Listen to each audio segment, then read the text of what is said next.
Bom, a gente vai abrir essa hora recebendo o nosso comentarista porque a CBN somos todos nós, né? O nosso eventual comentarista aqui no estúdio CBN, Bernardo Melo Franco, que também é colunista do Jornal o Globo. Bernardo, bem-vindo, boa tarde. Boa tarde, Tati, boa tarde, Fernando, boa tarde aos ouvintes do estúdio CBN, sempre um prazer. Bom, claro que Bernardo vai se debruçar também sobre a operação que levou de volta Daniel Worcaro para a cadeia, que revelou uma série de diálogos e uma estrutura criminosa operada por ele, comandada aparentemente por ele. Quero começar te perguntando, Bernardo, por que é que esse processo está andando agora nas mãos do ministro André Mendonça? Por que que ele andou tão devagar até agora? E aproveito para embutir uma segunda pergunta e querer saber de você sobre a postura da PGR no que diz respeito ao timing das manifestações a respeito desse caso. Pois é, Tati, esse é um caso que a gente vinha falando já há bastante tempo, apontando problemas na condução dele pelo ex-relator no Supremo, que era o ministro Dias Toffoli.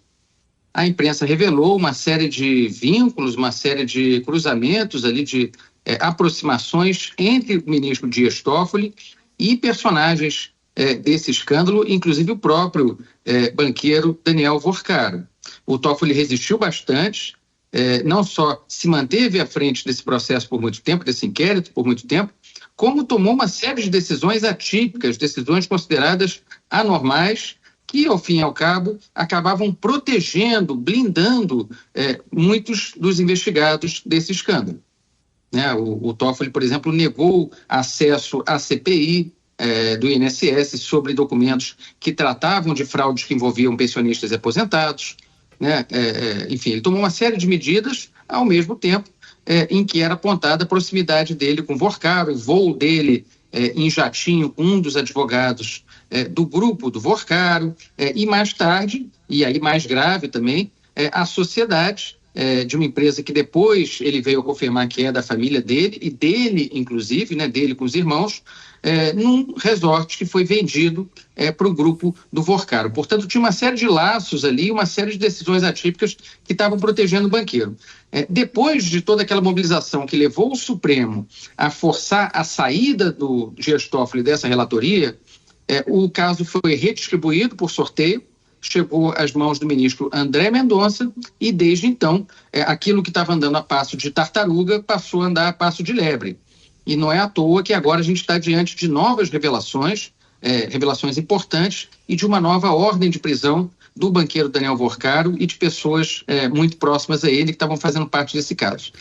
Acho que a principal coisa para apontar hoje, Tati e Fernando, no meu ponto de vista, é o seguinte: a gente estava até essa data diante de um grande escândalo financeiro, um caso que envolvia fraude bancária, segundo o ministro Fernando Haddad, a maior fraude bancária da história do país, envolvia que lesava investidores, que lesava pensionistas, lesava aposentados. Agora, com as revelações dessa quarta-feira, a gente está diante de algo muito maior. O que está ficando comprovado pela investigação da Polícia Federal é que o Daniel Worcaro estava no topo de uma organização criminosa que tinha modus operandi, tinha práticas de máfia, de milícia privada, como diz no despacho de hoje o ministro André Mendonça.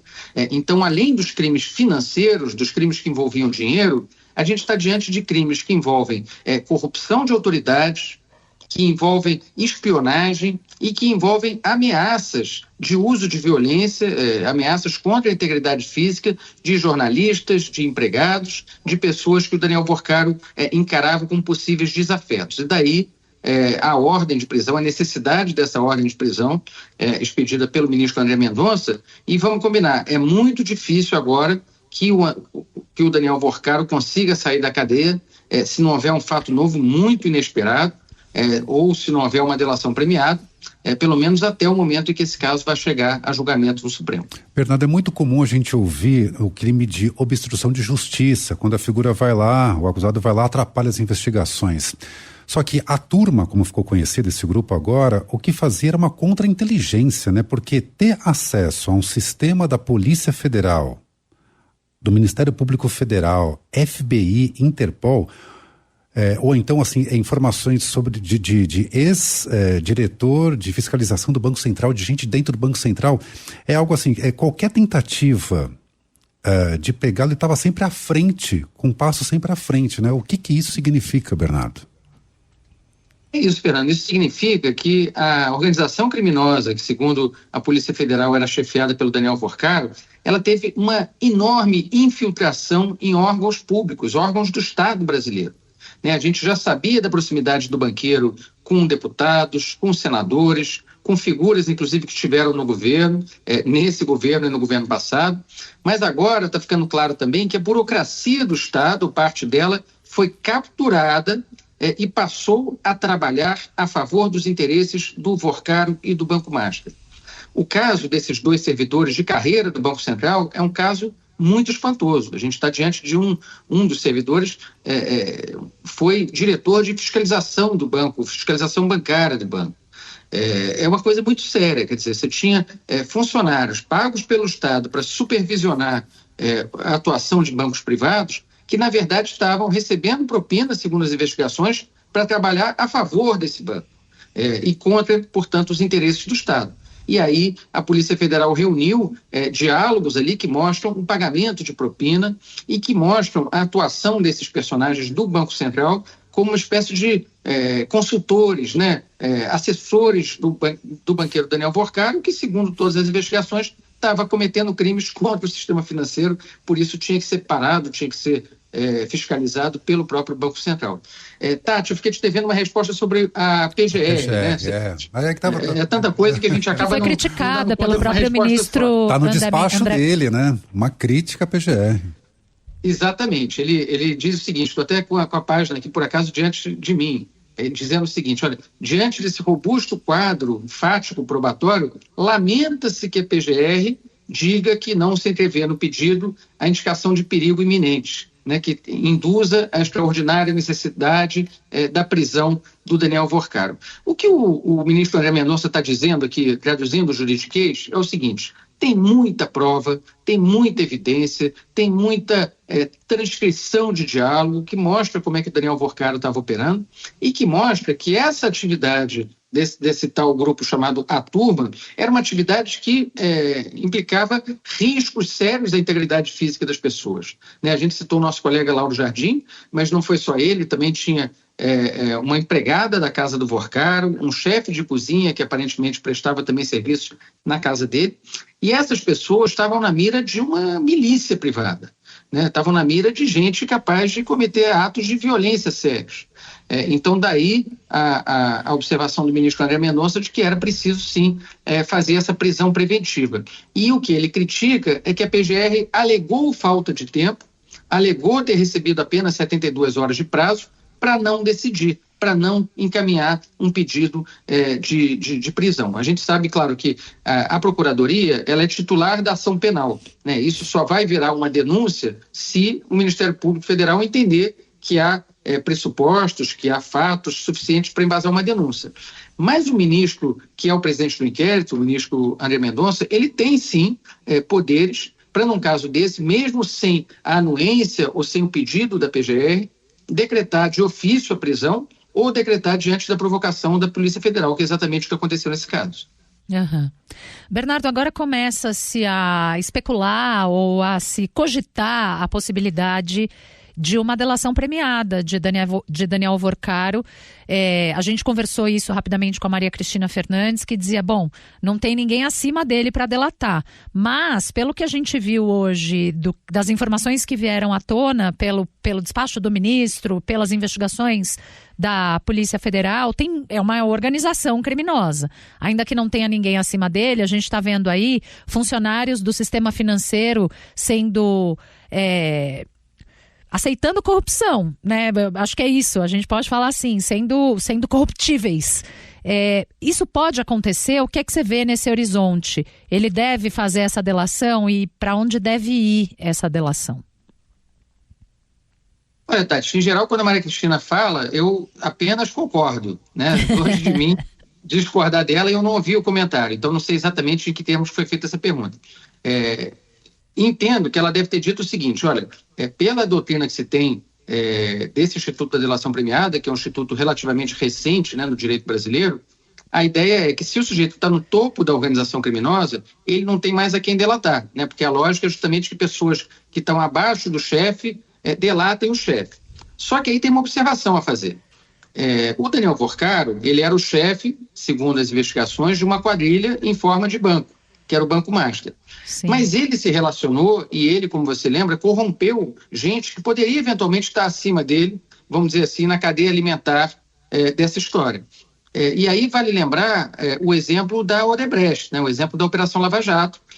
O Marcelo Odebrecht era o dono da empreiteira, né, então ele era o chefe daquela organização da Odebrecht, mas ele acabou fechando uma delação premiada na qual ele apontou para gente que estava acima dele. Acima onde? No poder político, né, nas instâncias de poder institucional do país. Então a dúvida que fica nesse caso é a seguinte: quem pode delatar? Em tese, todo mundo.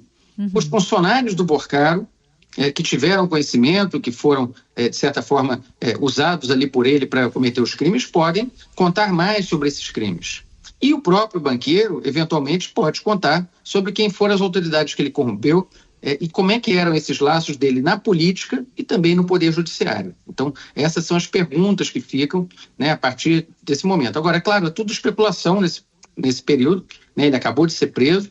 A gente tem que ver como é que vai ser esse depoimento, né, esse primeiro depoimento pela Polícia Federal, como é que as coisas vão se desenrolar. Um dos próximos capítulos, Tati, Fernando, que vai ser inclusive interessante de assistir, vai ser o julgamento pela segunda turma do Supremo dessa decisão do ministro André Mendonça. Porque ele decretou a prisão preventiva do Daniel Vorcaro e submeteu isso a um julgamento no plenário virtual da segunda turma. E aí, Fernando, exatamente, o ministro Dias Toffoli, que se afastou da relatoria, ele ainda está na turma. Em tese, ele também tem direito de votar nesse caso. Será que ele vai votar? Será que ele vai se declarar impedido diante dessa abundância de fatos que levaram ele a se desfazer da relatoria, sair da relatoria do caso? Essa é uma das perguntas. Como é que vai votar o ministro Gilmar Mendes, que na semana passada deu aquela decisão curiosa, né, ressuscitando um caso antigo, já encerrado, para poder negar ou para poder anular uma quebra de sigilo da empresa dos irmãos Toffoli. Então essas são perguntas que a gente só vai ter a resposta na semana que vem. Bom, hoje pela manhã, o Lauro Jardim conversou aqui com a Cássia e com o Milton, falou sobre o caso de ter virado notícia, né? E ele contou que no mês de janeiro, a própria defesa de Vorcaro as coisas estavam mais tranquilas, digamos assim. Em janeiro já tinham pensado em delação, até em trocar de advogados para fazer isso. Mas eu queria só ler a última frase de uma coluna que ele publica aqui no Jornal O Globo, que é: se Vorcaro falar o que sabe, o que viu e der detalhes dos negócios que participou, meia república vem abaixo.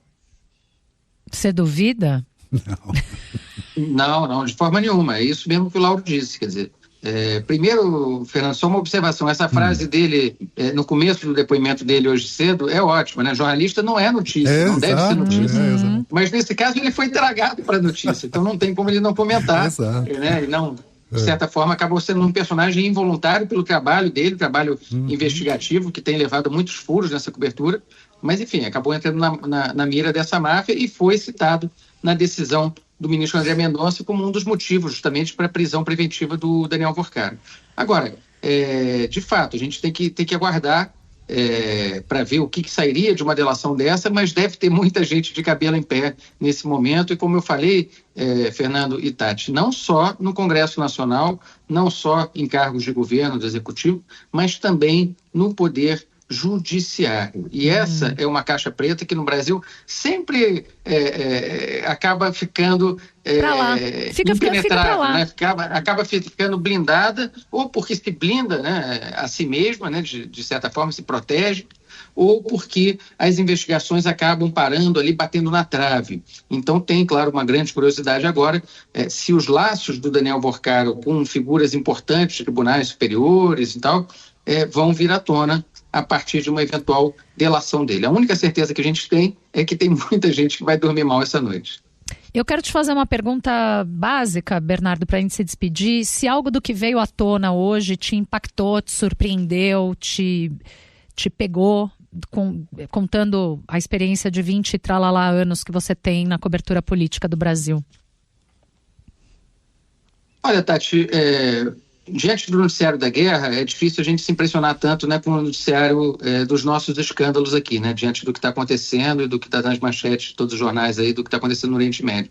Mas, sem dúvida, você vê um personagem, o pivô de um escândalo financeiro, tramando agressão, crimes de violência contra jornalista, contra empregados, contra gente que está fazendo o seu trabalho, sem dúvida nenhuma é algo que chama a nossa atenção, né? Até por ser inédito. Né?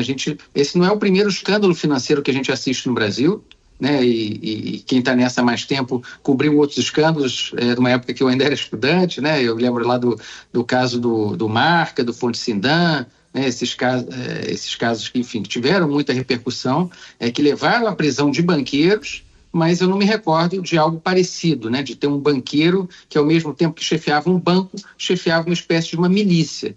E é diante disso que a gente está agora com essas revelações feitas nessa quarta-feira pela Polícia Federal e pela decisão do ministro André Mendonça. Né? Vamos ver como é que a segunda turma reage agora. Acredito que a tendência, Tati, Fernando, é, obviamente, manter essas prisões. Mas há uma grande curiosidade, como é que vai ser o voto do ministro Dias Toffoli e como é que vai ser o voto do ministro Gilmar Mendes. Já tem ouvintes qualificados aqui mandando mensagem dizendo que a votação vai ser unânime com o voto do Toffoli. Essa eu quero ver e a gente vai comentar aqui, noticiar e comentar, claro, aqui no Estúdio CBN.